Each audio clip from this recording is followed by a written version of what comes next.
Hello. Oh my god.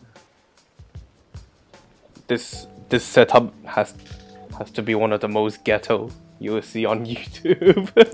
Okay. I don't have an intro, so I think I gotta explain a few things first. Like, you know, I wanted to do this Q&A when I had 300 subs. And I believe that was before the how to be like Imagine Blaze thing was created. So it's quite a while ago. And I didn't expect my channel to be growing so quickly. At least it was quick in my perspective, that it went from 300 to now 950 in like half a year, I think. Like, man.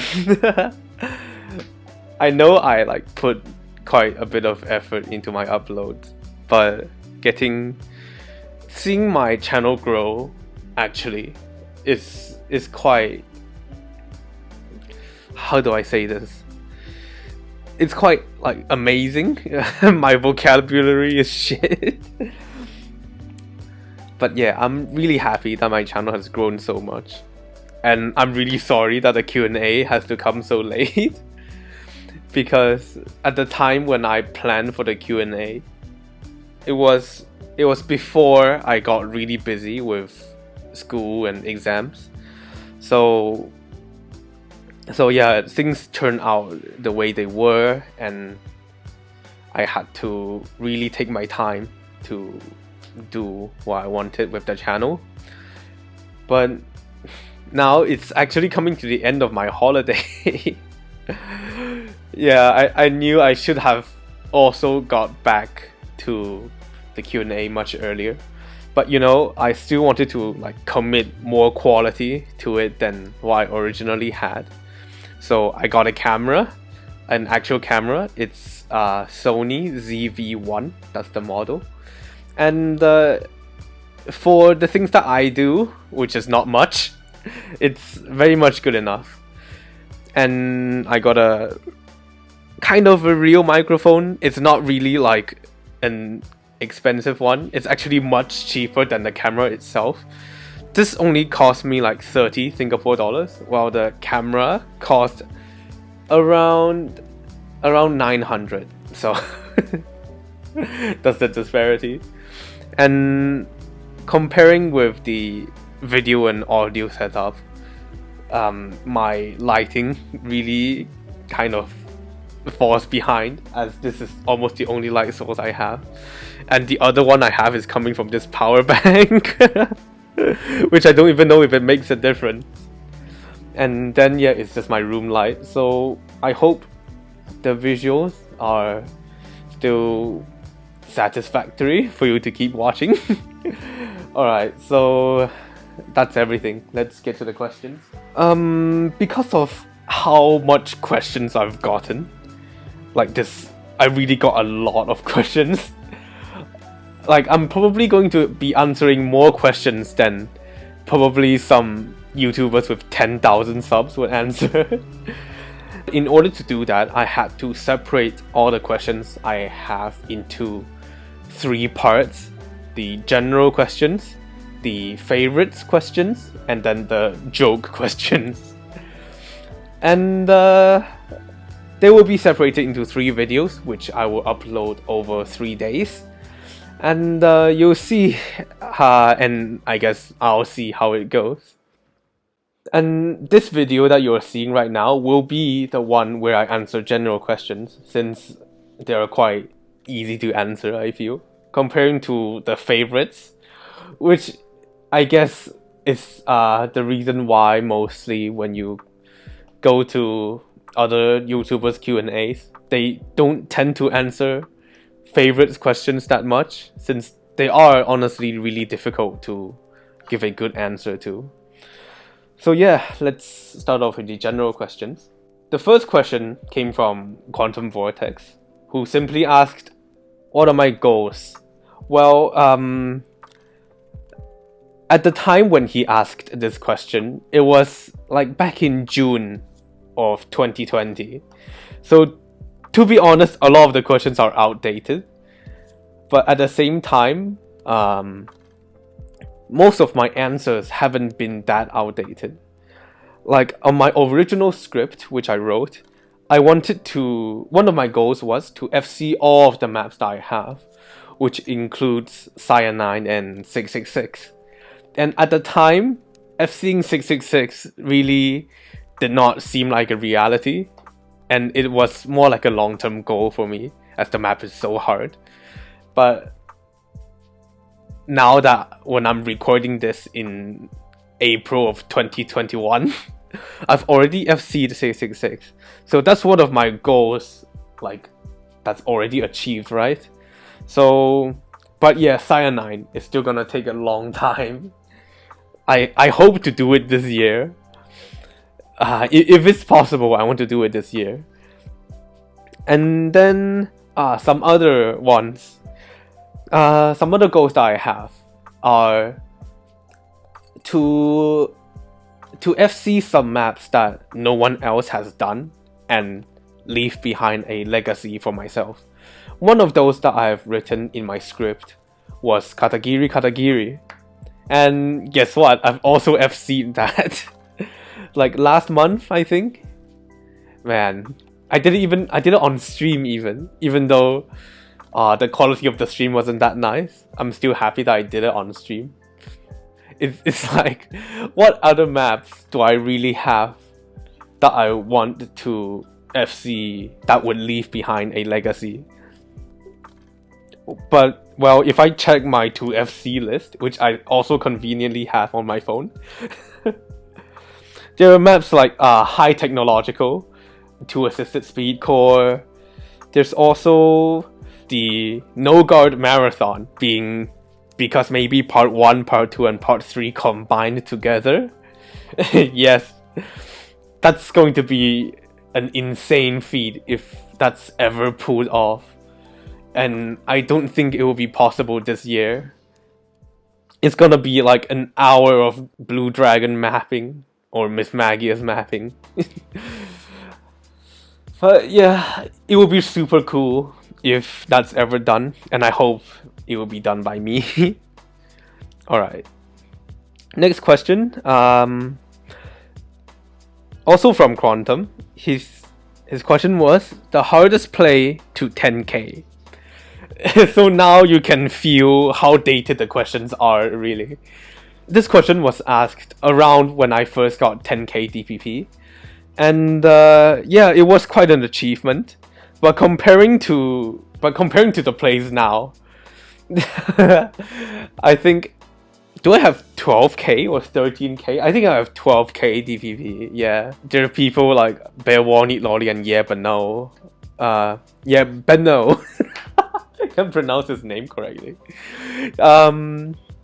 Who's been setting 600s, 700s, and even 800s left and right. So 10k, I think there's more than 10 people in the server who has gotten 10k now. And at the time, was I the only one? I'm not really sure. I think I might have been the only one to have 10k. But now, there's quite a lot more people with 10k. And I'm not sure if getting 10k has been easier or harder. But still, at the time, what I wrote down as my hardest plays to 10k were, there was a songs compilation that was whitelisted. It was by the mapper World Out. The map information should be on screen somewhere. And also my play. It was an HDTTFC for 657 PP, which isn't too much by like standards now. I think you can, like, any quite decent DT play with PR can get you 650. But at the time, it was the longest map that I have ever DT'd. And even with DT, the map was getting close to 7 minutes. So for someone like me who plays DT by mostly memorization, it was really difficult to do. And when I finally FC'd, it took much more of a mental impact on me than even something like Galaxy Collapse, as the map is just so long with some really easy to choke songs at the end. Man, I still remember how disgusting Black Rover was mapped in that map. I can probably show a clip of it.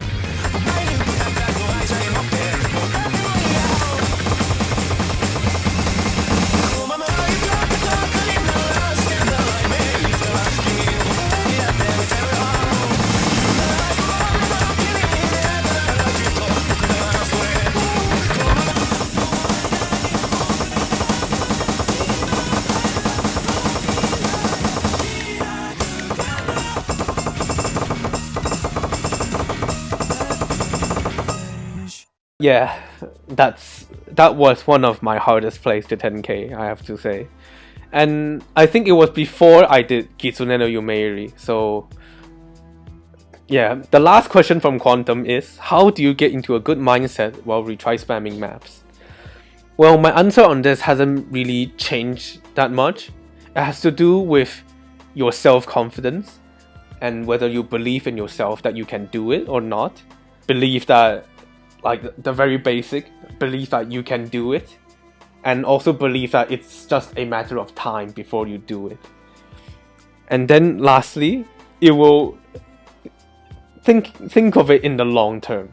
No matter if it takes 1 day, 1 week, 1 month, or even 1 year, you just have to believe in yourself that you will gradually improve, and eventually you will be able to do it.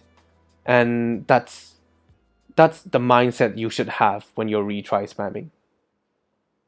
Next are questions from Awaken. His first question is, what's my proudest play? Well, one of my main criteria of determining which plays I'm proud of is what's the reason for doing that play. And well, some of them I would say I have really good reason to FC those maps, while other times not so much. The play that has been like always on my mind as one of my proudest plays is Longinus. As those who are in the community should know about my Longinus play and the copy pasta that came with it. And Longinus, the reason I did Longinus was when I found the map. At first, I really liked the song. I first knew about the song from demo as one of the later updates, maybe 3.2. I don't exactly remember which version it was. I can probably find that out. But that's when I first heard the song. And when I saw the chart in demo, that looked, it could make a really nice Deathstream map in Droid. So I went to the official site and looked for a map of Longinus that probably already exists. And what I found was this map that's quite old from Friends. And comparing Longinus with the maps he has now, or the maps he ranked recently, the most notable ones being his Freedom Dive and his Doki Doki. If you compare these maps with Longinus, you can see that he really has developed as a mapper. And so the patterns in Longinus aren't exactly the most clean, but they were still fun and challenging to play. And at the time, I did not have my Poco X3 when I first found the map. I was still mainly playing on my old OnePlus 5T, and the cursor lag is still quite significant. For the parts of the map with streams that's really spaced, I have to over-aim a lot more for the cursor to actually hit the circles. And yeah, the spaced and the death streams are definitely what made Longinus really difficult. And at the time, I thought it would be a great challenge for me, as space streams really was one of my weaknesses, and I really wanted to overcome that weakness, right? And when I eventually did, it really... Oh, actually no. My first FC did not have enough AC that I wanted. I really wanted a 99%. And I think my first FC was like 97 or 96 or something like that. But when the second time I FC'd, I managed to SS the entire first half of the map and got really good AC for the ending and the middle hardest part.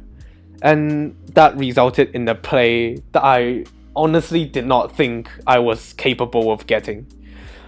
So I was really proud and really happy with that score when I got it. Yeah, that's the kind of the story behind Longinus, really. I grinded it for so long, and there's a lot of submitted plays on that map, and I've practically memorized all the patterns. To be able to eventually FC the map with such high accuracy really was a dream come true. So I'm really proud of that one. And then there are some other ones like, of course, Kitsune no Yumeiri. Why did I do Kitsune no Yumeiri? It was probably... I forgot my initial reason of doing it. Oh my god. But I sure as hell remember why I did it again. Maybe just because of how much DPP it gave. But yeah, I did Kitsune no Yumeiri twice. Once on the AR 9.6 version and once on the AR 10 version. On the AR 9.6 version, it was much lower AC, and on the AR 10 version, my AC was somehow higher. But yeah, even though the reason behind me doing Kitsune no Yumeiri wasn't the best, it was still one of the most challengingly two-hand plays I have ever done. Even for me right now. I probably can't just replicate another Kitsune no Yumeiri DTFC like on a whim. Even if you give me a few hours, I probably won't be able to do it again. It requires some really good luck and just generally really good two-hand and reading to do. So it is. I still have to say it is one of my proudest plays. And then there's Rolling Heaven. I think my Rolling Heaven FC isn't really that known amongst like most people, but it was a map that I made for the two-hand tournament at the time, and it was made to be a tiebreaker. The map was 12.8 stars, and really was some of the, I guess, most challenging ideas I had for a map of the song when I initially heard about it. It was inspired by, I believe the mapper's name was My Angel Azusa. It was inspired by that map, and I'll show a clip of the most iconic part.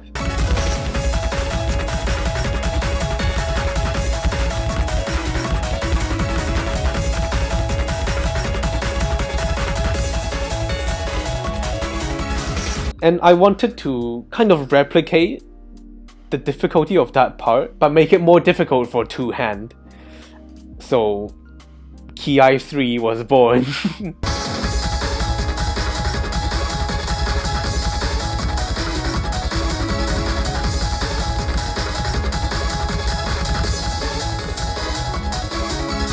So yeah, in order to FC that map, it really took a lot of retries.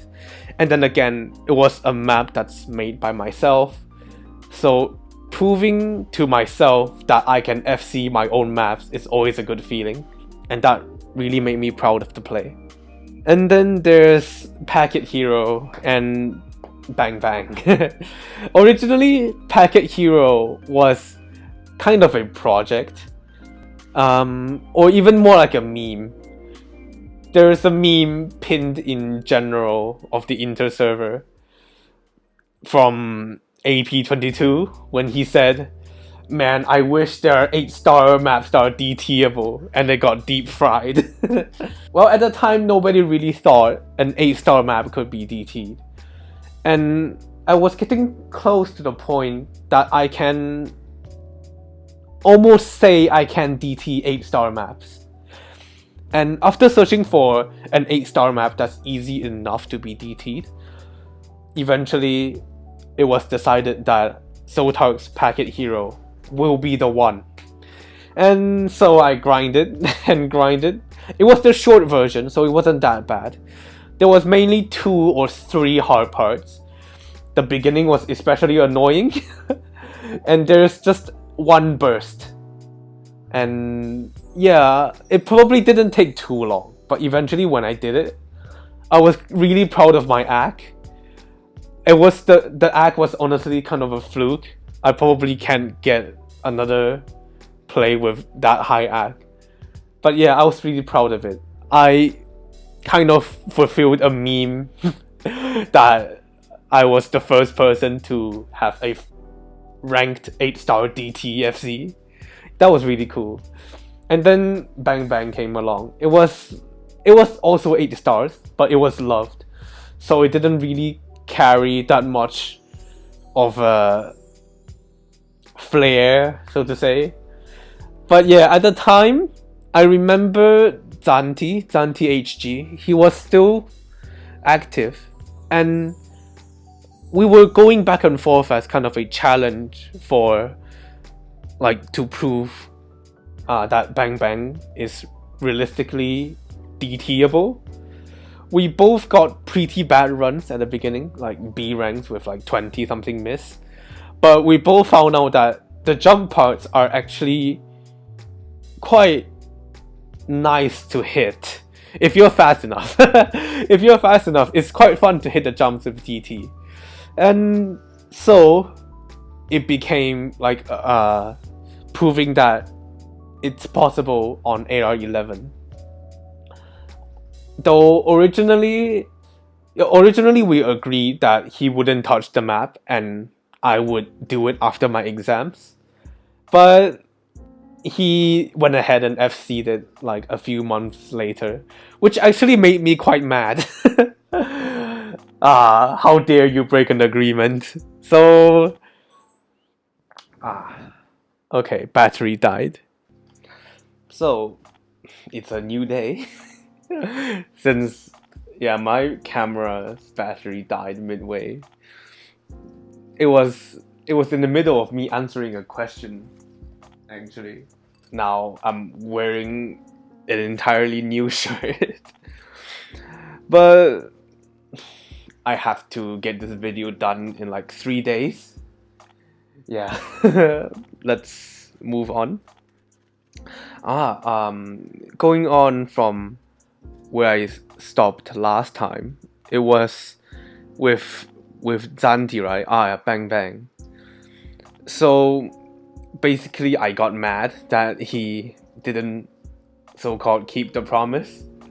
So I grinded it and it surprisingly didn't take that long for me to FC it. And I was really happy with that act. And to be honest, it was kind of like a god mode for how high of an act I got on that map. So yeah, I was really happy that at the end it gave 800. 800s don't come that often, right?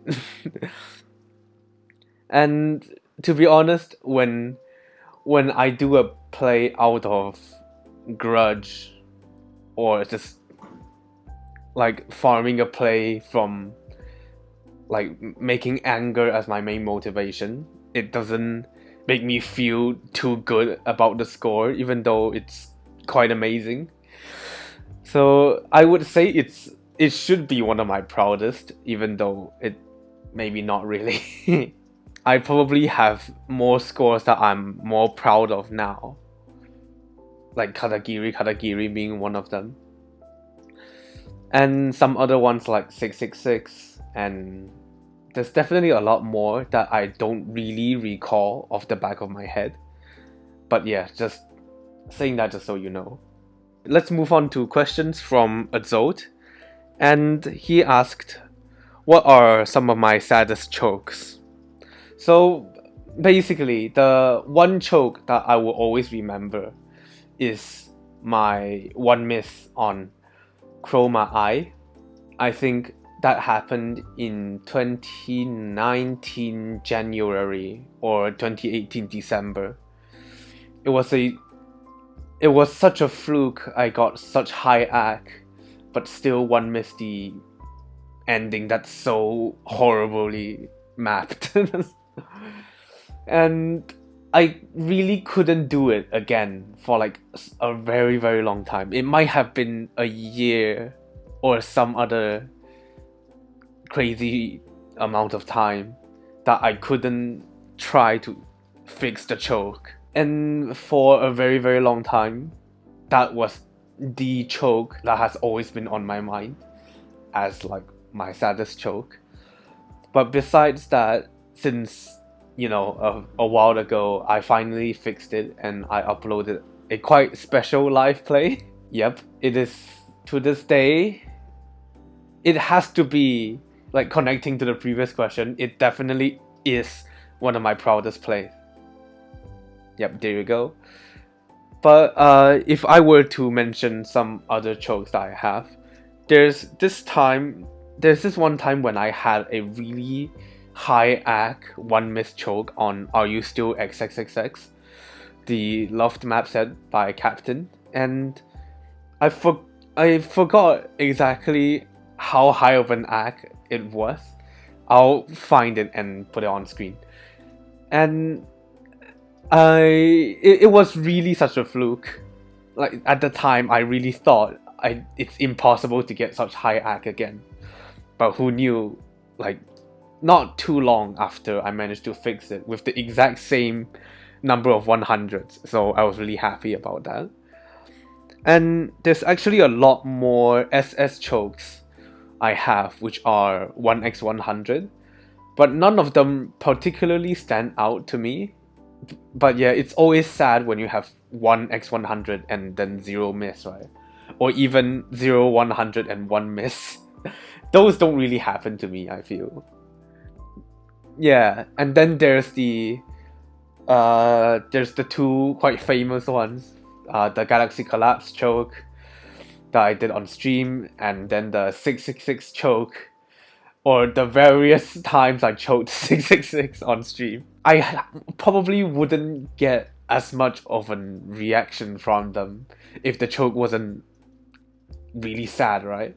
So just from my reaction, you can judge which chokes I have are the saddest. Next question. It's from Light. How would you encourage new and old players alike to get better at the game?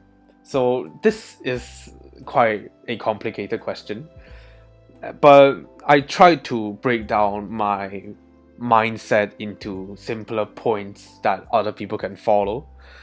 So the first thing is you should play the songs and the maps that you enjoy listening and enjoy playing. So it would not become as much of a chore as it is comparing to like farming PP, or when they line up, when both the song is good, the map is good, and it also gives PP. that would really be the perfect scenario. But yeah, it depends on like how much fun you're having playing something. And if you don't feel like you are enjoying playing, then you should probably find something else that's more fun to play. Then the second tip I would give is that you should improve through playing good but hard maps, like those that you don't mind trying over and over again. Like, it's kind of the same as my first tip. You should both find maps that you enjoy playing and... Okay, how do I explain this? The maps you enjoy doesn't always have to be easy maps, right? There are definitely some hard maps you would enjoy playing as well. And you should try to play more of those maps for improvement. So, if you play the game this way, it essentially becomes much harder for you to get bored of it. And if you get bored less, that almost directly translates into you'll be playing more. So you see how the play more advice comes in. And then if you ever set any goals for yourself, you shouldn't set any unreachable goals, or you shouldn't see any goals you set as unreachable. Because eventually, if you persist and push forward, you will eventually be able to do them.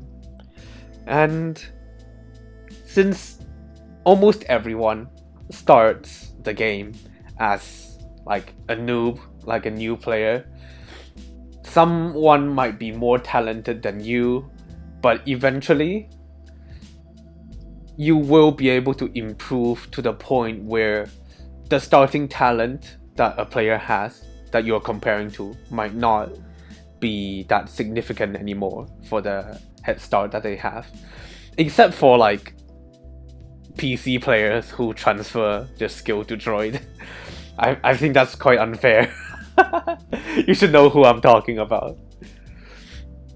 Then the next question from Light, how do you not get discouraged when you fail maps? So, regarding failing a certain map, you should first think about the map you're playing. Is it really within your ability? Is it really something that you should be playing? Or is it really something that you should be using as a challenge? Not a ridiculously hard challenge, but as a challenge that can help you improve. So if it's not a map that's within your ability, then you shouldn't really think too hard about it. You were just like messing around with shitty maps or maps that are just too challenging for you right now. Think of it like you'll eventually be able to pass it when you improve. Then if it is a map that's within your ability, you should think about reasons such as not enough warm-up, or that you're too tired, or you're just having a bad day. Don't go too hard on yourself, that's what I'm saying. And to be honest, failing a map is not too big of a deal. You should just play, not really you should, but it depends on like your mood. If you want to challenge yourself or if you just want to have fun, just play maps that you can pass, or play those hard maps that you were trying to pass with half-time. Half-time isn't really so bad of a mod, since like half-time makes the pattern slower so that you have more time to process the patterns and even memorizing the patterns. So eventually, if you play a map with half-time enough, then you will become good enough for the normal speed. And now with speed multiplier that's in-game, even though you can't submit scores with it, it doesn't mean you can't use it as practice, right? 0.9 or 0.85 can be very good for practice, even 0.95. If you feel like a Death Stream map is just that much too fast for you to pass, try 0.95. It will just essentially make it quite easier for to the point where you will be able to pass. If not, just try 0.9 and then work your way up. Next question from Light is basically he's asking what playstyle do I recommend. So for me, I feel like I'm not really a strange player, but I do play hybrid. So, and I feel like hybrid is essentially the best playstyle, as you wouldn't be limiting yourself to any certain playstyle. And hybrid as in the sense that I can do single tap, I can drag, and I can two hand, I can three finger, I can two finger, whatever the hell I want. Like anything that will make me able to handle any pattern that the map throws at me. So you shouldn't be trying to adapt to a single playstyle, instead learning multiple ones that can make you more versatile at handling patterns. and that's what I would recommend. Next are questions from Sunrise. Where do you get the motivation to keep playing? Well, I've kind of answered the question already in a way from the previous questions, but if I were to summarize, play the maps and songs that you love, and play with the belief that if no one else is going to do it, I'll do it. And then use the most primal way of motivation, which is PP. Like, you would be motivated if you're getting some pretty big PP, right? Sweet, tasty PP. And honestly, flexing isn't that bad of a thing, right? It's just about you feeling good for your scores, but not so much that you push it onto other people's noses, but just sharing it and seeing how other people react. If it's really a good score, then of course there will be people praising you, saying hi God or something. And that really is motivating. And then, to be honest, once you get into it and you get regularly praised as a form of reward for what you do, playing more results into more praise, which motivates you to play more. So you can see this positive feedback loop that essentially motivates you to keep playing. And that's how I get my motivation, and that's how you can get your motivation as well. Another form of motivation I have, which I didn't write in my script, is of course goals. Either short-term goals or long-term goals. There are difficult ones and there are easy ones.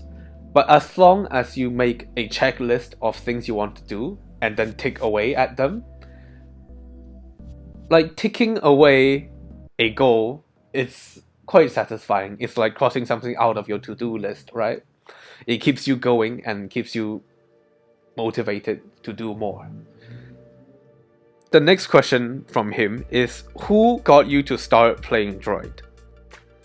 I think I've answered this in a previous podcast, but I'll say it again.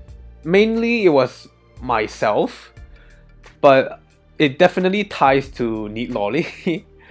The first time I heard about the game was from that specific Also Alert episode. I had the link in my script and I will put it on screen somewhere. So yes, it was the Also Alert episode on January 3rd of 2017. That's when I first knew about Droid. And that was after Neat Lolly uploaded his A Full Moon Night FC. I downloaded the game through his video's description. So I played offline until January 11th of 2017, and then I got my account, and now I'm here. Next question, where did the idea for the channel name came from? So there's a quite easy way of explaining this. My channel name is Imagine Blaze. There's this band called Imagine Dragons. And there was, at the time, I was really into Minecraft parodies. It's a long time ago, maybe 6 or so years ago, 6 or even 7. I found out about this Minecraft parody of Radioactive from Imagine Dragons. It's really well made and I really like the song. So actually at the time, I was trying to think of a good name for me and my younger cousin. We just moved to Hong Kong and we got each of ourselves a Minecraft account. And I took inspiration from Imagine Dragons and Imagine Dragons. Oh my god. So in the video, there's this Ender Dragon that pops up, and that gave me the idea. Oh, imagine Ender Dragon. So then I went, what other mob can I use with this name format? So there was the two of the coolest mobs in my head just popped up. Oh, imagine Enderman and imagine Blaze. Yes, originally I thought Imagine Enderman was cooler, and that's the one I used. And I wanted to like give the name Imagine Blaze to my cousin, but he actually didn't like it that much. But at the time, I already decided that I'm going to use Imagine Enderman, so I went with that. And if there's a way you can see my name history on my Minecraft account, you'll know that my old name was Imagine Enderman. And also my old channel name was... Actually, my old channel name used to be my real name. And then until I figured out, oh, that's not a good idea. Then because I eventually got bored of the Imagine Enderman name, and because of how much it's an obvious tie to Minecraft, I decided to use Imagine Blaze since my cousin isn't even using that name. And Imagine Blaze. Blaze doesn't have to be referring to the mob from Minecraft, right? So that's how I got my channel's name. And it kind of doesn't have as much of a tie to Minecraft as my channel name used to be. So, and the next question from Sunrise is plans or goals for while I'm playing Droid. So it's a bit different from like plans I have, like long-term plans, right? It's just like, what plan do I have for this Droid session? And what I wrote down was, I keep a bunch of maps I want to FC on a list, and if I have nothing else to do, I will just go through the list and check, oh, I can probably FC this map. Then I'll try to FC that map for that Droid session. What other things I would do is that I would just press the random button a whole lot until I see an A rank, like an old choke I have on some old map. And then I will go ahead and fix it. It's kind of like a completionist thing to do. If that's not your thing, you don't have to do it. And then I would also try some maps that I have downloaded in a long time. Like if it's either an A rank or there's no scores on it, I would play. And just see, trying to recall why did I initially download the map and if it's a good map or not. And just exploring around my Droid folder. Oh, those old maps also can be like some really challenging maps that at the time when I downloaded them, I didn't think I could FC, and that maybe now I can. And as a way, it also signifies my improvement, right? If I can FC a map now that I didn't think I can way before, it's like objective proof that I have improved as a player. Something I have on the tangent or related is that I didn't really aim for 11k DPP at the time. At the time I wrote the script, which was like half a year ago. I didn't really aim for 11k and even 800. Yeah, when I tried to FC Kitsune no Yomeiri on its top diff, I only wanted to get back the DPP record that Bung Magma took away from me with Freedom Dive Easy DT. And I didn't really need an 800 to snipe it back, but at the end I did. Then the rest of the questions Sunrise has are favorites, so I'll be skipping over them for this time. Next we have questions from Mira, which is also known as KeAyZ. How do I pronounce that? And his question is, how was it for you when you played Droid for the first time?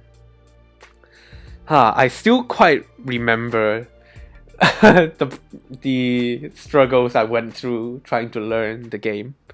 I remember triples and bursts being really hard to learn. I used to be a PC player. Before I started playing Droid, my top play on PC was 250 something. It was a high AC FC on dan dan kikoeru or shiawase kochira or something. And I can probably show like a clip of it. I definitely recorded it like at the time when I did it.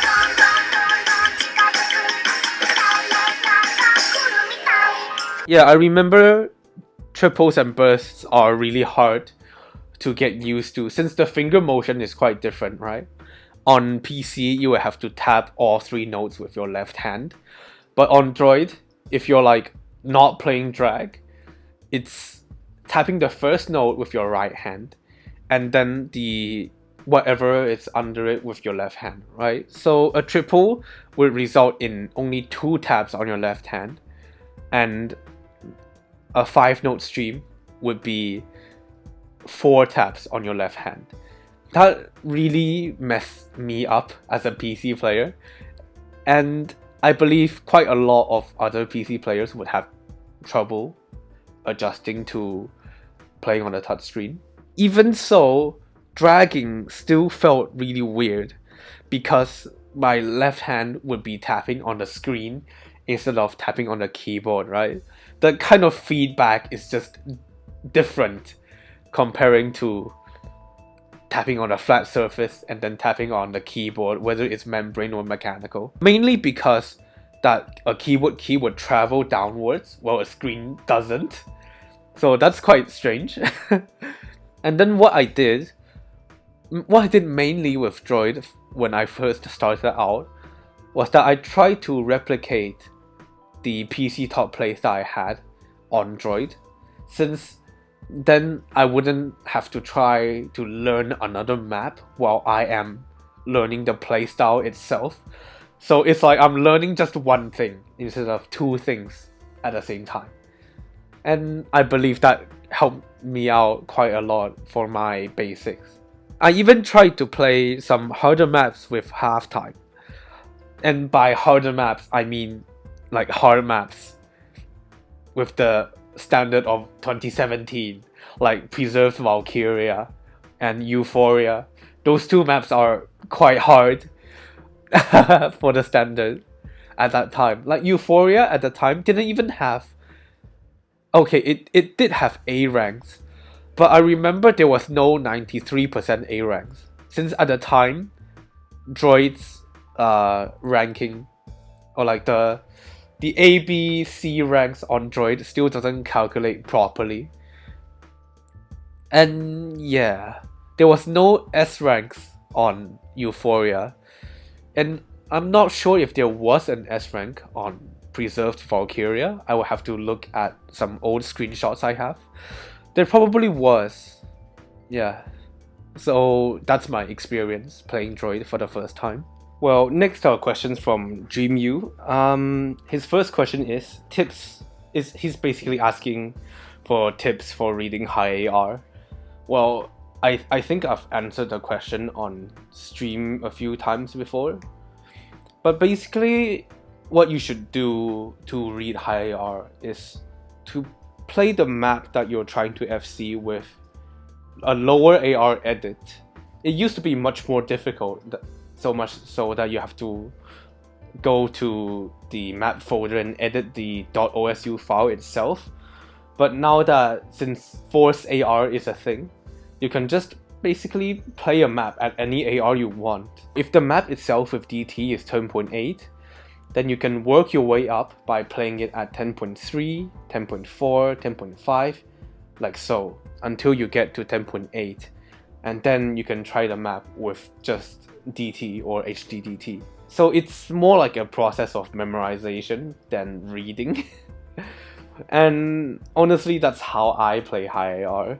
So yeah, try to memorize where the triples, the bursts, or some weird sliders, like places where those like key patterns are. And if you remember them, you will have a much easier way of playing the rest of the map, since it will kind of become autopilot. You'll basically remember where each pattern is, and then you will be able to FC the map. Try to memorize how the map flows, how some patterns are mapped and which direction does the pattern go instead of the specific pattern. Unless it's a really hard pattern, then you have to memorize it specifically. But if you remember the flow of the map, it becomes much easier to memorize. Then dreamu also asked, what are some of the best moments of my also droid career? Well, there's quite a few important times I feel like are the best moments that I've had. But at the time when I wrote the script, there's 4 of them. There is my Galaxy Collapse live stream with 20 or so viewers, and I cried on stream. And then there was the 10k DPP on stream. I think it was it the first ever 10k? Have I asked myself this question too many times already? And then there was my Ghost live play and my Illness live play. Those are still on my channel, even though I'm not too proud of them now. At the time, they really felt like some of my best no mod plays. And I got really emotional on camera. So I feel those moments are really key to my droid career. And then there's 8th tournament. Yes, 8th tournament. And it was a 2v2 tournament and I was teamed with dreamu. It was the show match. It was the show match, and the last pick was Catharsis. I told dreamu to trust me. I've played this map so much. I will make sure I FC with Hidden, and I did. It's just a really classic case of hard work paying off, and paying off in the most glorious fashion. EFC, I think EFC. Yay, IDFC.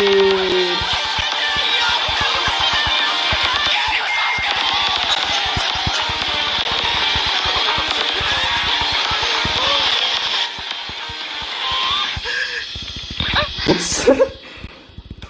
Did you FC? Did you FC? Yay! Finally.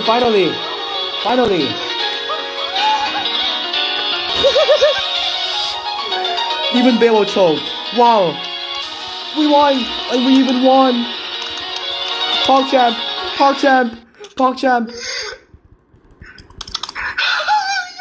PogChamp! PogChamp! I knew I could do it, but You're God, you're God, you're God, my heart! you're God. My heart! IB's heart is still going on. PogChamp. Anjing. What a best moment. What a best play to end the tournament. Wow.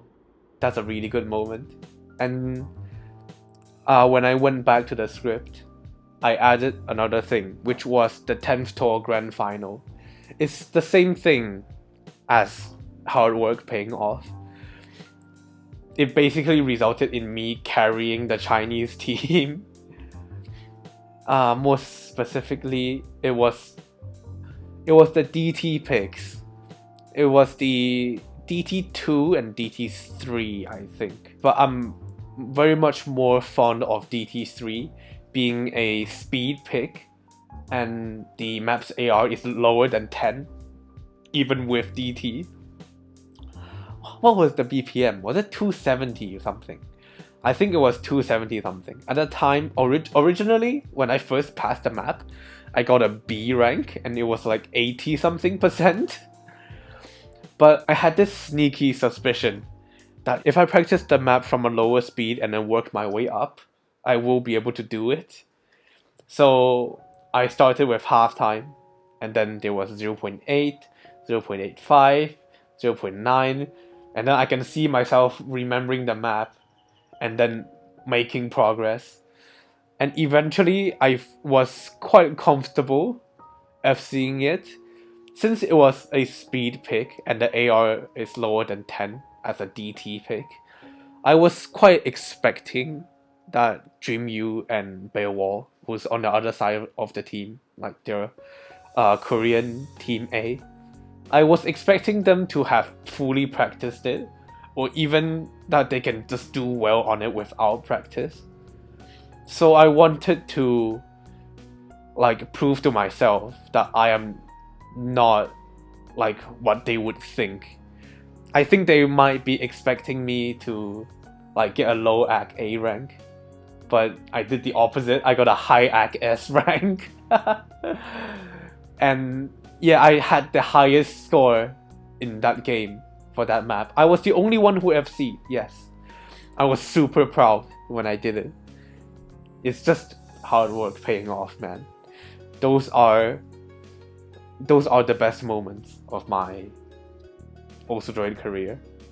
And then his last question. Then there's his last question. What are some Also Droid players that I respect? Well, there's quite a few. Since dreamu asked the question, of course I respect dreamu as a player. And then I have to say what comes on top of my list is Daro Vinci.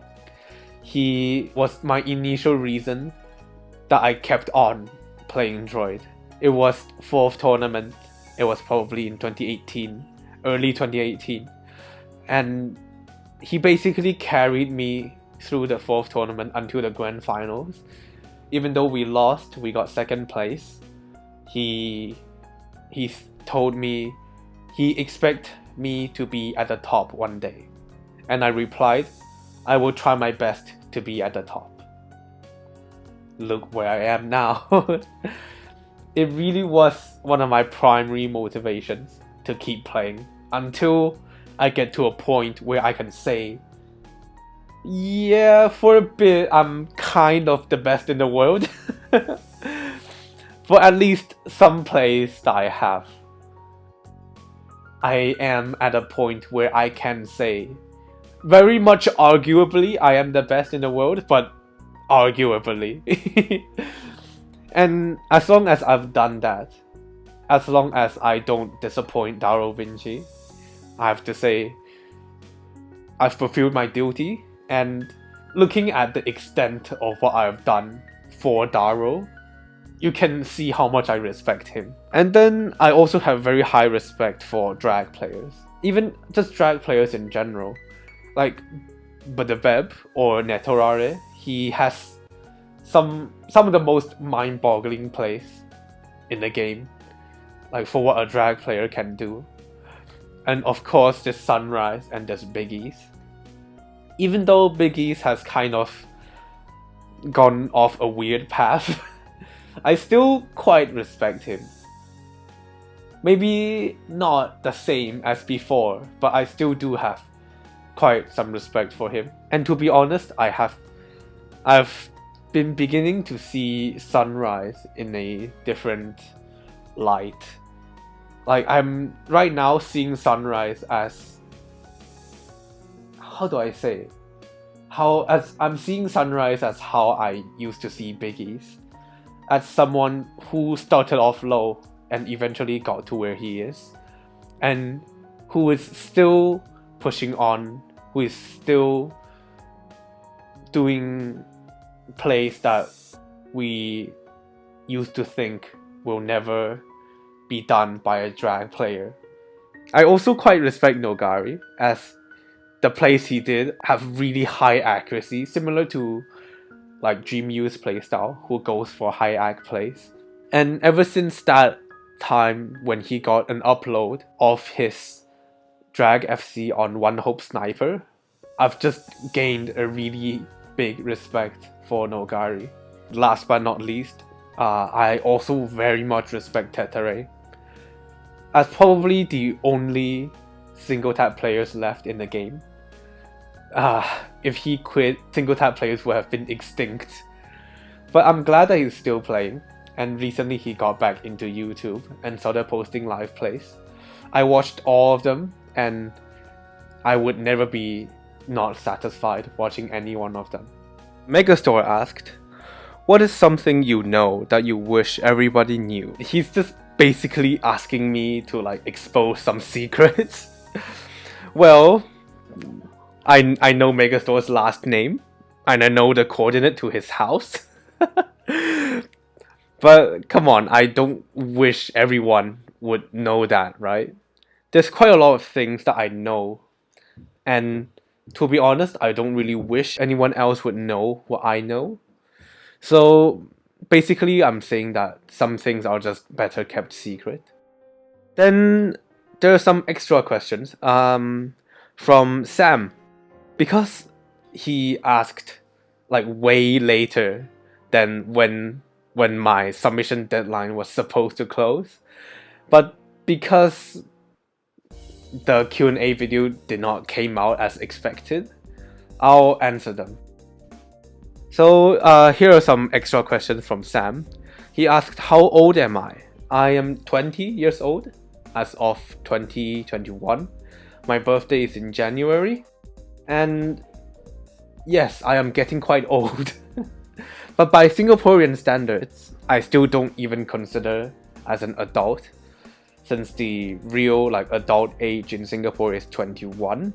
Like, you have to be 21 in order to get a credit card, or you have to be 21 in order to watch pornography.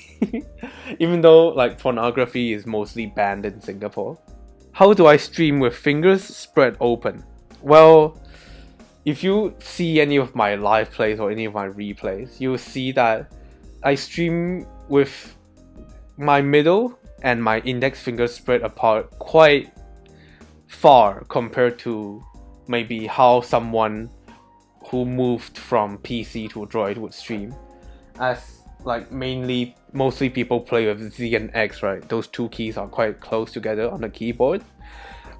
But for me, I don't really know why. I also did used to play on PC with like two keys that are very close together, but I think it was because of influence from old Chinese players like Akaza Akari and Me Master. I don't think they play Droid anymore. But yeah, when I saw your replays on Sidetrack Day, or when that was like freshly ranked, or even on Defenders or Cry Thunder, I used to be just very amazed at how well they can stream even with the severe amount of cursor lag back then. So I tried to learn their streaming method, and both of them, I'm pretty sure, they stream with their fingers wide open. For whatever reason, I never really found out why, but I just learned that from them. The last question for this video is, how long do I intend to play the game for? I guess this is a pretty nice question to end on. So I would intend to play the game until it dies, or when Laser comes out and it's fully playable. Since in my mind, I think Droid is a game that would not really go anywhere compared to, you know, Osu Standard or Osu Laser. And if Laser eventually comes out for Android, there's gonna be no doubt that I will go back to that and I would just play Laser. Since I think, even though Droid is quite customizable, and a lot of the time it's very much a community project, like warm feeling of home when you're playing Droid, or rather when I'm playing Droid. But I feel eventually Droid will die. It does not really have a future where it can go somewhere. Since, like, in order to honestly give Droid a future, there would have to be an entire, like, game-wise rewrite of the code. But that is probably never going to happen for a game like Droid. Hence, I think, or I might keep playing the game when it dies, but just not as much anymore. So, well, I'm still optimistic, right? Probably a lot of Droid people will be moving to Laser when it comes out and it's fully optimized. I'm hopeful. I'm hopeful for the future.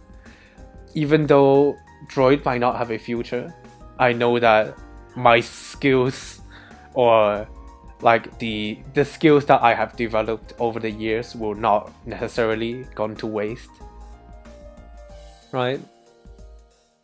That will probably be the best case scenario. So that's it. Wow. That's it. I've recorded more than an hour of voice track and probably more than an hour of video footage as well. I hope I can cut this video down to about half an hour. That would be my goal. It might not be possible, but I'll try my hardest to make this video as watchable as I can. And if you watched all the way to the end, thank you so much. You probably have waited for this Q&A video for way too long. For like almost a year, you might have waited for this video to come out. And here, you're seeing it right now, if you are seeing it on YouTube. Man, I still have to edit this whole thing and make sure that it looks good and sounds good. Yep, that's all I have. Well, see you next time. Bye bye.